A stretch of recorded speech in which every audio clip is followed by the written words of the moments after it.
सीख भी मिलने वाली नहीं है। हरिश्चंद्र ने अपने जीवन में, ये बात सही है कि झूठ नहीं बोला, लेकिन हरिश्चंद्र ने जीवन में अपने एक बार झूठ बोला, सिर्फ एक बार। कब बोला? वो सुनो। एक समय की बात, त्रिशंकु के पुत्र हैं हरिश्चंद्र, सूर्यवंशी राजा है, अवध में राज्य कर रहे हैं। बड़े अच्छे राजा हैं। हरिश्चंद्र की पत्नी है जिनका नाम है तारा। हरिश्चंद्र के घर में किसी भी चीज की कमी नहीं है। बड़े अच्छे राजा हैं, बहुत बढ़िया। इतने अच्छे राजा कि प्रजा को पुत्र के समान प्रेम करते हैं, संतान के समान प्रेम करते हैं, और प्रजा भी उन्हें पिता के समान प्रेम करती है। कहा जाता है ना, जिसका सम्मान आप जैसा कर लोगे बाद में वैसा ही सम्मान आप पालोगे। अगर आप किसी को 2 गाली दो तो आपको अगला व्यक्ति 4 गाली देने के लिए तैयार खड़ा है। और आप अगर दुश्मन से भी 2 शब्द मीठे बोल दोगे तो दुश्मन भी आपसे मीठे शब्द बोल देगा। इसीलिए आप जिसका जैसा सम्मान करोगे वैसा ही सम्मान आप पालोगे। तो राजा हरिश्चंद्र जो है बड़े अच्छे राजा हैं, उनके घर में किसी भी चीज की कमी नहीं है। महाराज पत्नी है तारा। तो तारा जो है महाराज बहुत बड़ी पतिव्रता है, बहुत बड़ी पतिव्रता। स्वप्न में भी कभी किसी पराये पुरुष का स्मरण नहीं करती। अपने पति हरिश्चंद्र से तारा बहुत प्रेम करती है, अपार प्रेम। लेकिन हरिश्चंद्र भी तारा से बहुत प्रेम करते हैं। एक बात बताए मेरी माँ, भैया पंचायत कर रही हूँ, गलत बात सुन ले, बातें न करो। देखिए कहा जाता है कि पति पत्नी जो होते हैं वो महाराज गाड़ी के पहिए की तरह होते हैं। जब तक गाड़ी के पहिए ठीक है तब तक गाड़ी चलती रहेगी, और गाड़ी का एक पहिया पंचर हो जाए तो महाराज गाड़ी वही खड़ी रह जाएगी, आगे नहीं बढ़ सकती। वैसे ही पति पत्नी का संबंध होता है। अगर घर में पत्नी अच्छी है और पति अच्छा नहीं है तो कभी घर स्वर्ग नहीं बन सकता, और पति अच्छा है पत्नी अच्छी नहीं है तो भी घर कभी स्वर्ग नहीं बन सकता। तो घर में पति पत्नी के तालमेल होना बहुत जरूरी है, बहुत जरूरी। अब ऐसा ना हो कि पत्नी हो पाकिस्तान की, पति हो हिंदुस्तान का, तो तालमेल कहां से मिली मैया? हाँ, तो पति पत्नी के घर में तालमेल अच्छे होने चाहिए। तो ध्यान रखना, हरिश्चंद्र जो है तारा से बड़ा प्रेम करते हैं, तारा जो है वो भी हरिश्चंद्र से बहुत प्रेम करती है। हरिश्चंद्र के घर में किसी भी चीज की कमी नहीं है, खूब धन दौलत भरी पड़ी है, राजपाट है, हर चीज है। लेकिन महाराज कहा जाता है ना, मनुष्य जब पृथ्वी पर आता है तो किसी न किसी चीज से हमेशा दुखी रहता है। अगर किसी के पास में पैसा है तो किसी के पास में संतान नहीं है, और संतान है तो किसी के पास पैसा नहीं है।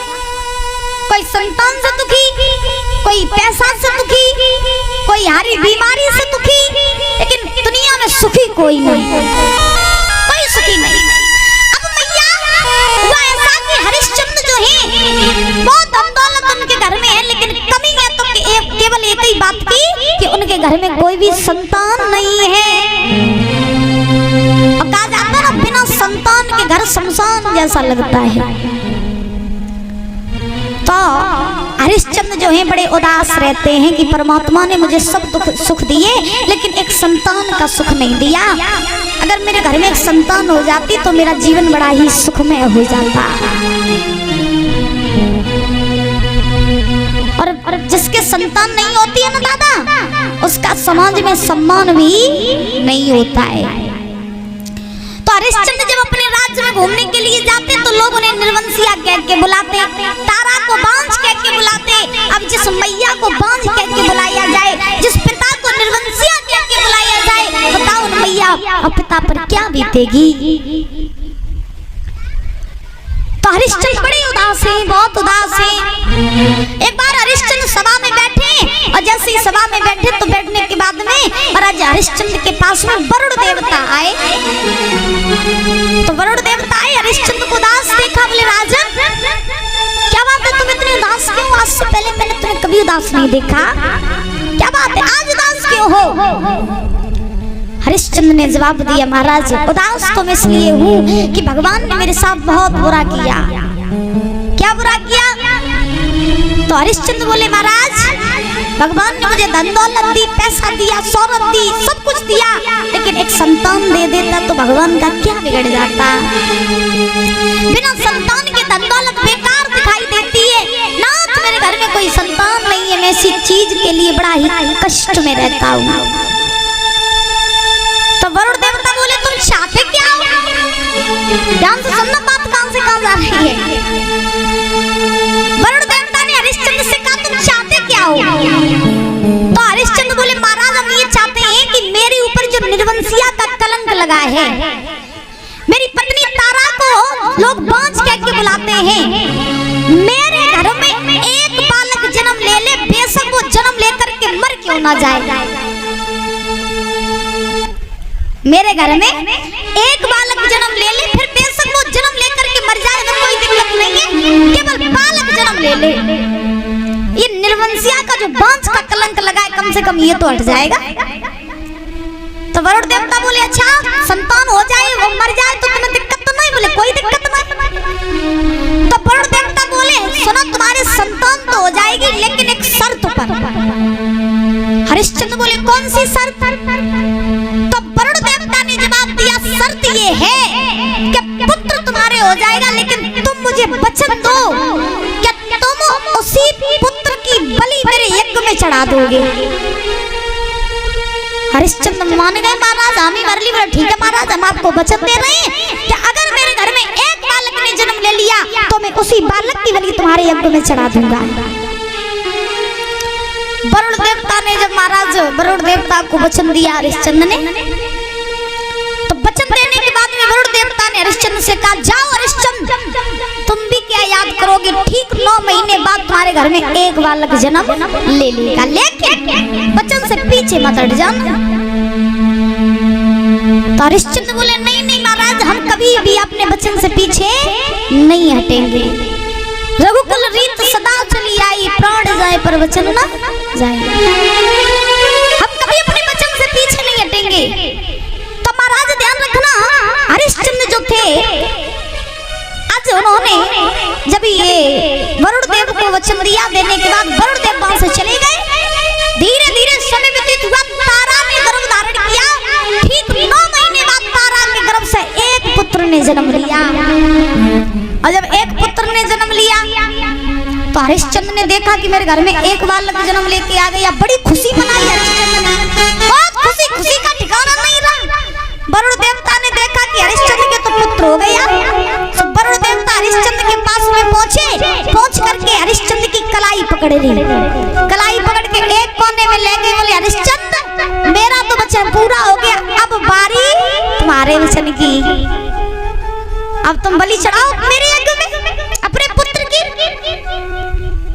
हरिश्चंद्र सोचने लगे कि इतने दिनों बाद तो संतान का मुख देखा, अब वो भी वरुण देवता संतान की बलि लेने के लिए आ गए। अब बलि चढ़ाए तो चढ़ाई कैसे?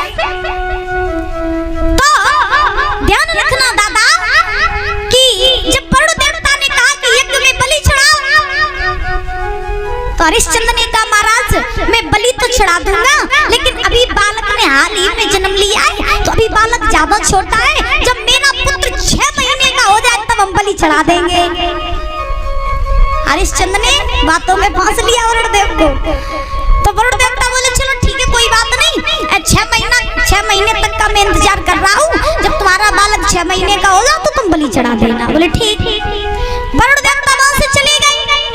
धीरे धीरे धीरे धीरे समय व्यतीत हुआ, वो बालक हरिश्चंद्र का 6 महीने का हुआ। संतों के द्वारा नामकरण संस्कार करवाया तो उस बालक का नाम पड़ा रोहितास। रोहितास नाम पड़ा। अब भाई रोहितास 6 महीने के हुए, वरुण देवता फिर आए, बोले हरिश्चंद्र अब बलि चढ़ा दो। अब हरिश्चंद्र दिन ब दिन पुत्र के मोह में फंसते जा रहे। अब वरुण देवता आए, बोले हरिश्चंद्र बलि चढ़ा दो।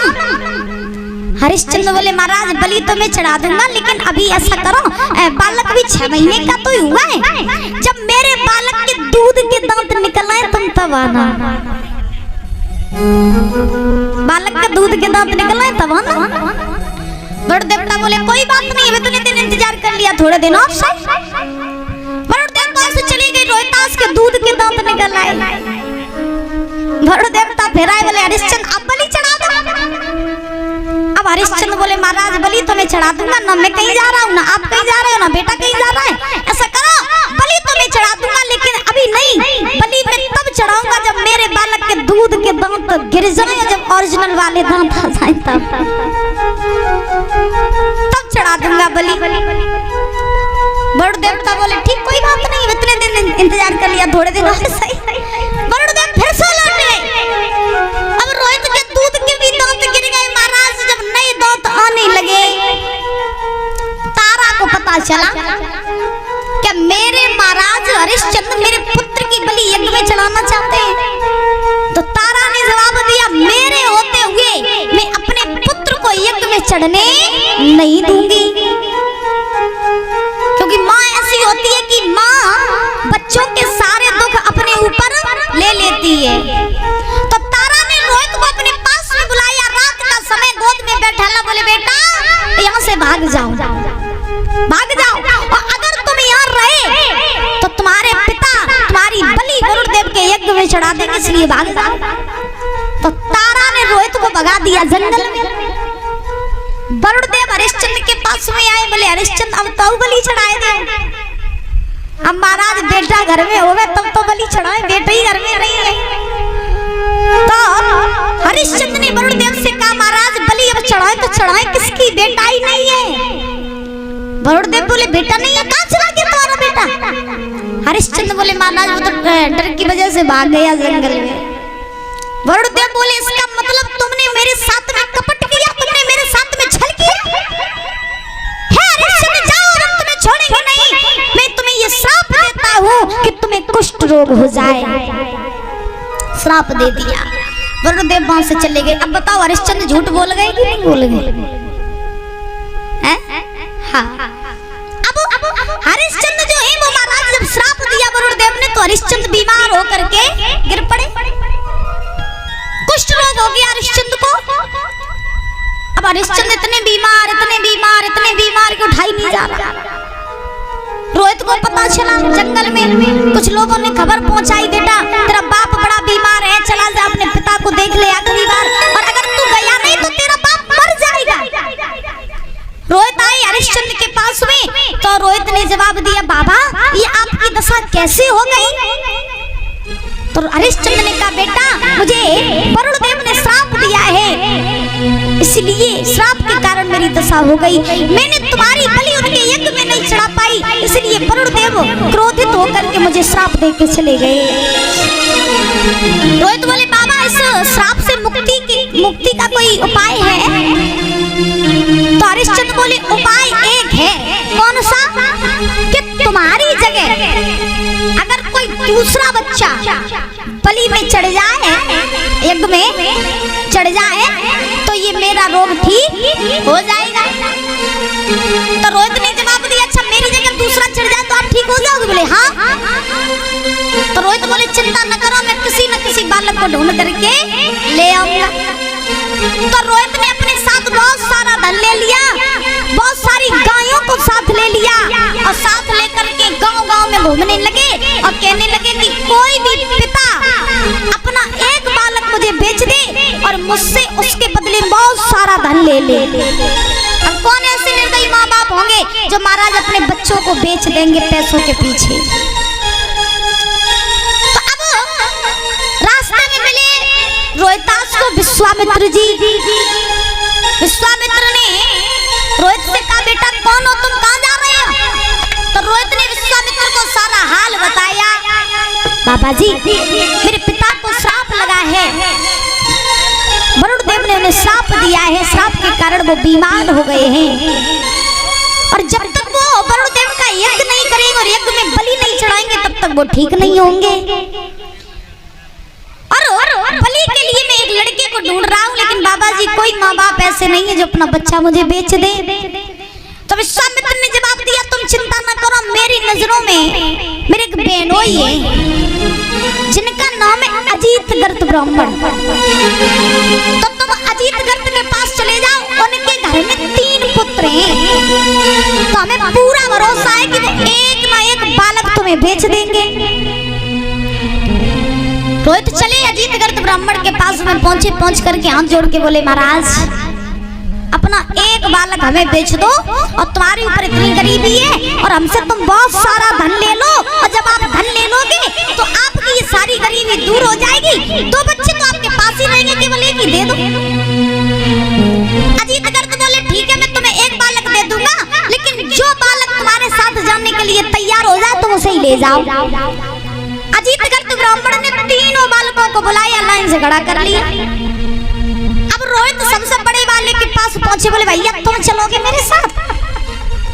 तो बड़े वाले को अजीतगर्त ने अपने कलेजे से लगा लिया, बोले रोहित मैं अपने बड़े वाले को नहीं भेजूंगा, ये मुझे बहुत प्यारा है, इसके बिना मैं नहीं रह पाऊंगा।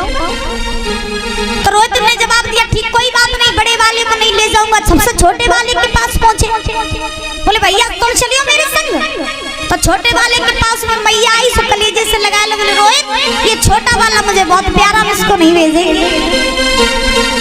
बीच वाला लड़का जो रहे, बीच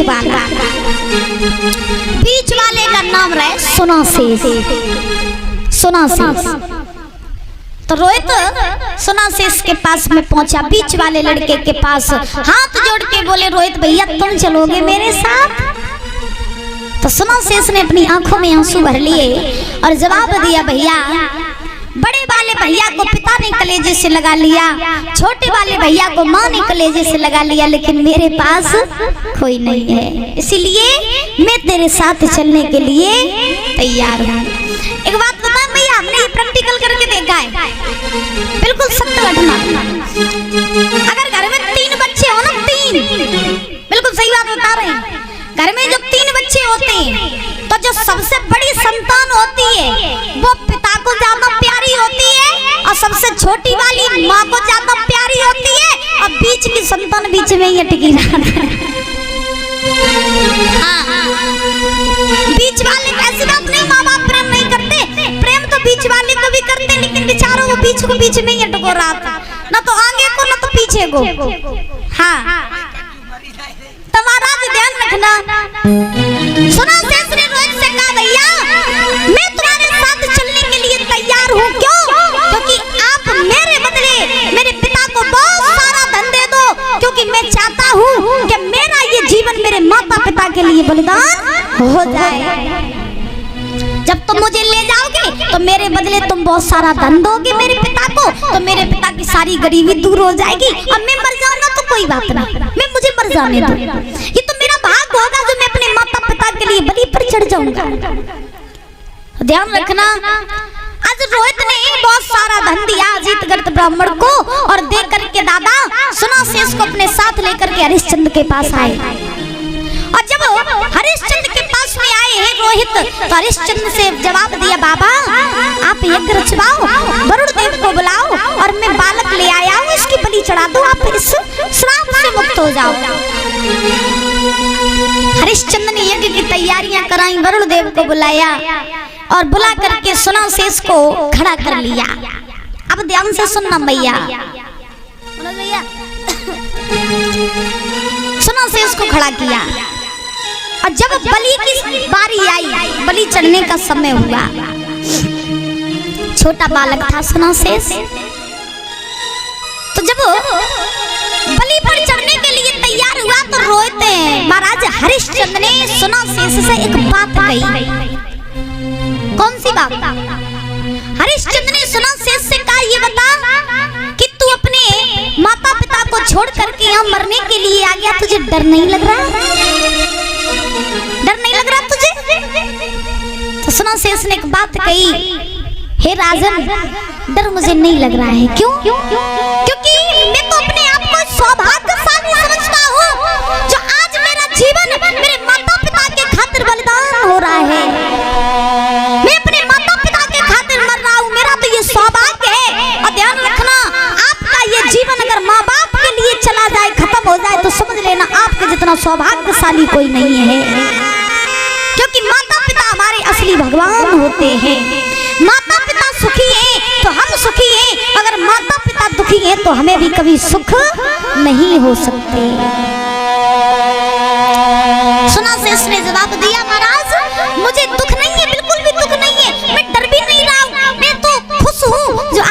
मेरे माता पिता के लिए वरदान हो रहा। तो हरिश्चंद्र ने जवाब दिया, अच्छा तो तुम्हें कष्ट नहीं बोले ना? तो हरिश्चंद्र ने वरुणदेव ने कहा, हरिश्चंद्र देर किस बात की कर रहे हो, चढ़ाओ ना उसकी बलि। तो बलि चढ़ाने के लिए जैसे ही खड़ा किया सुनाशेष को, तो खड़ा करने के बाद में हरिश्चंद्र ने एक हाथ से तलवार पकड़ ली, एक हाथ से सुनाशेष के केस पकड़ लिए। दादा जब सुनाशेष के केस पकड़े हरिश्चंद्र ने, तो सुनाशेष की आंखों से आंसू निकल गए। जब सुनाशेष की आंखों से आंसू निकले तो हरिश्चंद्र बोले, बेटा अभी तू बोल रहा था कि तुझे डर नहीं लग रहा, फिर तू रोने क्यों लग गया? तो सुनाशेष ने रो करके बात कही, राजन रो मैं इसलिए नहीं रहा हूँ कि मैं मर रहा हूँ, राजन रो तो मैं इसलिए रहा हूँ कि अगर आज मेरे ऊपर गरीबी न होती तो मेरा बाप मुझे कभी बेचता नहीं, आज मैं बिछने के लिए यहाँ खड़ा ना होता, मरने के लिए मैं यहाँ खड़ा ना होता, अगर मेरे पिता के ऊपर गरीबी न होती। राजन आज मुझे एक बात समझ में आ गई कि दुनिया में हर किसी का सम्मान हो सकता है, लेकिन महाराज गरीबों का कहीं भी सम्मान नहीं होता है। गरीब अगर रोड पर मर भी जाए मैया, तो चार लोग अर्थी उठाने वाले नहीं मिलेंगे। अगर कोई अमीर मर जाए ना, तो महाराज दूर दूर तक खबर फैल जाती है कि फलाना व्यक्ति बहुत अमीर था, भैया मर गया। बड़े बड़े लोग आते हैं उसके घर पे रोने के लिए, शोक मनाने के लिए, लेकिन वहीं जब कोई गरीब मरता है तो उसके पास कोई रोने के लिए नहीं होता है। और ये बात बिल्कुल सही है कि दुनिया में जितना सम्मान अमीरों का होता है, उतना सम्मान गरीबों का नहीं होता है।